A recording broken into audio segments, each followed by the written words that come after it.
Hi everyone, welcome back to another video. My name is One of One, but you can call me Seven, and I'm pretty determined to finish this soon. I don't know if I'm gonna finish it today, and I probably won't because I think we're in the thick of the mystery. But I'm still pretty determined to figure out what's going on here because this entire epilogue sort of like fun little story is really interesting, and I like being able to see all the different characters in a situation all together. This is kind of maybe what I would hope for, the vibe that I would hope for from a sequel to Witch on the Holy Night, because we get to see all of our favorite characters together again, doing the things, except they're all interacting with one another, and we get to see what those dynamics are like. And we even got a peek into history between characters, but I don't want to yap too much. Let's just, we have to keep going. Yeah, so helicopter just crashed, which was hilarious. Because she called it and she was like, I just charter spent all the money in the world. Oh my god. Why, you don't love me. She didn't say that, but she was being super, super annoying. I have to take this timeout. Timeout? What do you mean timeout? You can't just time out. Special forces are breaching the company office. All right, that's a classic. Her yelling resonated through the hallway. Damn. Don't do anything stupid. Talk to the commanding officer. They want you to pay for damages. They're going to kill you if you don't buy out the entire project.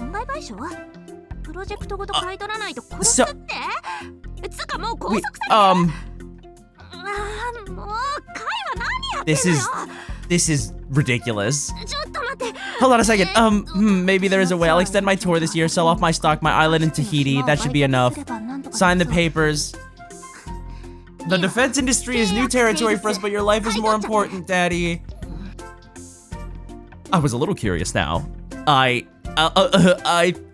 think, I don't know actually. I don't know what Kumari should do. I don't know what she wants to do. Yeah, go take a look, dude. Go take a look. Just see what's going on out there. There I saw, oh, she's back. Right, of course, I forgot that she... I forgot that she flips. Her face was haunted as if she'd looked upon the end of the world. Well, I mean, she did have to buy out an entire defense project. I quickly shut the door and pretended I didn't see anything. She deserved a warrior's dignity, at the very least. Oh, I love getting Kumari's perspective. I've said this before and I'll say it again. And then after a minute... Forget that stupid helicopter. Let's think more positively. We were enemies, but I had to respect her sense of pride. Tobimaru, I said, let's move on. Fine, at least we know you're innocent. If it turns out you're sweethearts after all this crap, I don't think I can look you in the eye ever again. Nothing to do with any of this from the start. A rare mindster, a witch for the modern age. The great Riddle would never stoop for using silly, obsolete ploys. But you'd use a helicopter? Shut up! This is about me! I laugh, but I'm still alive, aren't I? There isn't a chance in hell I'm going to laugh again. I'm going to watch you all get picked off one by one by some ancient ploy. Right. I almost forgot that we can't laugh, because that was just such a ridiculous situation. With one last tough through her nose, she plopped down on the sofa. Well, she is gonna work with us. There we go. So, she's going someplace. We're not sure if she's actually going to the bathroom. We can't escape. We have to survive until morning because poking each other. Yeah, trying to. I mean, we could just all end up dead, to be honest. I'm fine with either. Doing either. I vote we figure out who the killer is. I'd like to give them a piece of my mind. Okay. I don't share Miss Riddle's opinion, but I'll be safe with either option. Time for, of course, here with Tsukiji. Nobody's surprised by this. The weather's only getting worse, and maybe we should stay in our rooms, lock the doors, and go to sleep. Nobody can make us laugh then. But that's so boring! Don't you want to watch Aoko die? Veo, that's not funny. Huh? Oh. Oh no. Bruh, classic. Everyone stay calm. Just a power outage. If I find out who turned the lights out, I'll knock their lights out. That was a close one. Come on, that's not even that funny. I heard several people almost fail to suppress a laugh. You could have killed us all. He would have killed you, maybe, but I decided to keep that to myself. The opportunity presented itself. Come on. I can't help it. Even a silly joke can be effective if the timing is right. Something about not being able to see his face makes it funnier too. Even I almost laughed. Are you sure he isn't the killer? Our conversation continued in the dark. It reminded me of telling ghost stories on a school trip. It's just fun to talk in the dark sometimes. That's true. Wait, it's actually true. For whatever reason, I could tell we were all tempted to make each other laugh. Yeah, because nobody can see each other's faces. It's kind of like Goofy. Matches or a lighter? When my Italian plumber lost... Whoa. Does that count? Would I have died? Would I have died? He got a lighter? Was that Father 80 again? That was so bad. I feel dumber for having heard it. I think the simple jokes actually work better given the primal story. Yeah, no. He's kind of got it like that. He gets it. Think the power's coming back on. Is somebody dead? Somebody's dead, right? Have its own power generator? Probably does. It wasn't clear who restored the power, but the drawing room was flooded with artificial light. I was worried we were going to be stuck in the dark until morning.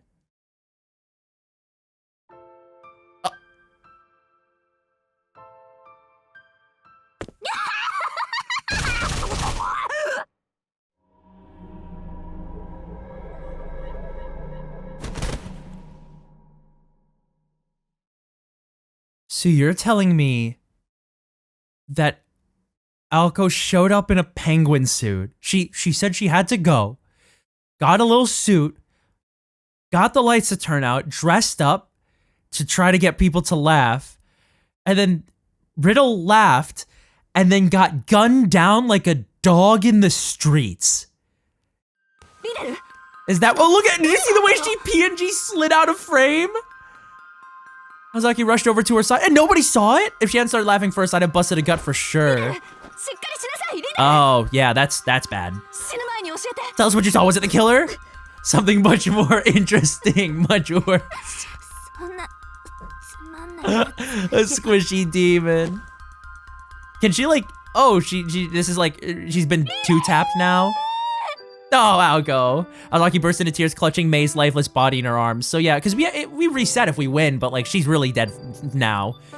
They were probably more alike than they cared to admit. Amidst the commotion, Miss Konji returned, not appearing to have noticed the death. I don't know. She just... You're telling me nobody saw her? She just burst out laughing for no reason, and then she was gone. Don't think she's coming back from this one. Which I think is crazy, is that I don't even know if Alko is really the killer. Look, she just tried to kill people. But realistically, I think she just did that to kill Riddle because she hates her, and that's it. Perhaps out of pity, Tsukiji covered her with a tablecloth and lay her to rest at the side of the room. I quietly shuffled over to Miss Konji and whispered in her ear. What was... Hey, girlie. What the hell was that? I mixed up my change of clothes. Don't tell anyone. Okay, but you're not the killer, are you? Of course not. This was just a hobby of mine. Don't worry. For some reason, I've always felt like bullying her, and I can't explain why. It's really too bad, she sighed. Again, I felt a little sorry for Riddle. That was crazy. Yeah, no, it's just a one-off. She just wanted to do that. That was not... I don't think that had anything to do with the actual main plot of this epilogue. That's crazy. That's really wild. 4 victims. Everyone seemed resigned to locking ourselves in our rooms for the night. I agree? I mean, I think that's fine. No, that sounds dangerous. I think that sounds dangerous. I think Kumari wouldn't want to be cooped up like that too. She's trying to think for herself. I think it's too dangerous to hole up in our rooms. The reason being, there's a 13th person. Oh my god, that's Danganronpa coded. Mukuro Ikusaba. Mukuro Ikusaba. No, we should focus on how the phone line was cut, I think. To your... Yeah, we need to know. How many guests are here today? 13 including Konji. What about it? Does that include Riddle? Tsukiji's eyes went wide. He was acquainted with Riddle, so her being here hadn't felt out of place to him. But to someone like me who didn't know her, she stuck out like a sore thumb. She had crashed the party without a formal invitation. So I suppose there's only 12 of us. Do you mind explaining, Miss Konji? Alko and Shizuki were in charge of sending out invitations. No one told me they only sent out 9 invitations. Toki and I are the hosts, so including Alko and Shizuki, that should have been 13. I personally sent invitations to Ritsuka and Beo. I invited Airi, Yuika, Kinomi, Tobimaru. The picture of it. Oh my god, I invited Kumari. I gave the leftover invitations to Mr. Yamashito and someone I really, really shouldn't mention out loud. Oh, I see. Okay. So the numbers add up. Sojiro, tell me who you invited before I yell at you. I'm pretty sure I know already, but tell me who you sent the last invitation to. Oh, I mean, hey, it's not good to leave people out, so... Shaking him, Toko! You're the one who invited Toko! Alzaki grabbed Shizuki by his collar and shook him violently like a bobblehead. Oh, 2 riddles! But I thought she couldn't step foot inside Misaki anymore. Miss Toko said she beat that curse a long time ago, mentioned about thinking outside the box. If my body's cursed, I'll just use a new one or something like that. What kind of logic is that? At any rate, if she was invited, she should be here. The entrance when the phone line was cut? There was a puddle on the floor. Oh. She's in the building. She's in the walls. Everyone except for the fellas. We have an unknown participant, a 13th guest, if you will. So, oops, I did not mean to pause, sorry. This changed everything. I'd never heard that Alzaki had an older sister, but now wasn't the time to ask about that. The tension in the air was enough to tell me that there was bad blood between her and the people here. She'd be more than capable of using ploys, and she's familiar with the Kuonchi mansion. Most of all, she's out to kill us, or rather Aoko specifically. That gives her a far stronger motive than any other suspect. If Toko's our killer, then locking ourselves in our rooms won't do much good. She could just force her way in. She would do that. Toko's a huge horror fan after all. It would be too bad if the genre shifted to horror, but let's worry about our safety first. God, we need to split up and search? That's an awful idea. Why are you blushing, girlie? Go and check your room. West wing, basement. West, you stay here for your safety. The girls are witches. I mean, I guess they can handle themselves. I just don't feel like they should be by themselves. Felt dangerous. Time passed by slowly. Anxiety and exhaustion. Clock struck midnight. Brew some tea. Should still be warm. Okay. So we're trying to deal. Lights off. Lights off. Another blackout. I can't see a damn thing.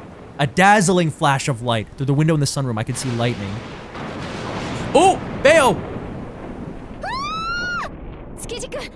Get back now.